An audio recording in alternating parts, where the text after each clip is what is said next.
या संख्येस 12 ने पूर्ण भाग जाण्यासाठी या बॉक्सच्या जागी कोणता सर्वात मोठा अंक योग्य ठरेल? खाली सर्वात पहिले आपल्याला 12 ची कसोटी पाहावी लागेल.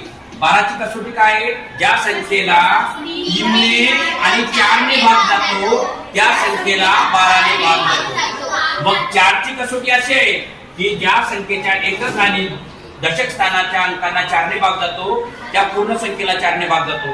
84 ला 4 ने भाग जातो म्हणजे या पूर्ण संख्येला 4 ने भाग जाईल. येथे कोणताही अंक ठेवला तर. पण आपल्याला 3 ने भाग जाते का नाही बघायचं. तर 3 ची कसोटी काय? कोण सांगेल 3 ची कसोटी? हा सांग सृष्टी सांग.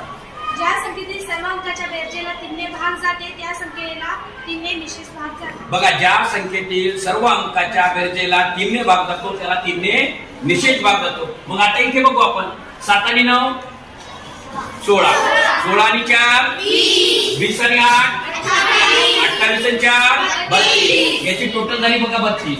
आता जर इथे 1 ठेवला तर टोटल किती होईल? म्हणजे 1 जरी ठेवला तर या पूर्ण संख्येला 12 ने भाग जाईल. ठीक आहे. इथे जर 4 ठेवलं तर टोटल किती होईल? 36. 36 जरी म्हणजे 4 ठेवले तरी याला निश्चित भाग जाईल. इथे जर 8 ठेवले तर 40. 40 ला 3 ने भाग जात नाही म्हणून 40 8 तर ठेवताच येणार नाही. नंतर जर 7 ठेवला तर किती? 39. 39 ला 3 ने भाग जाते. तिन्ही संख्या ठेवता येईल पण आपल्याला विचारलं सर्वात मोठा अंक कोणता ठेवता येईल. मग याच्यापैकी सर्वात मोठा अंक कोणता आहे? मग योग्य पर्याय काय? ऑप्शन क्रमांक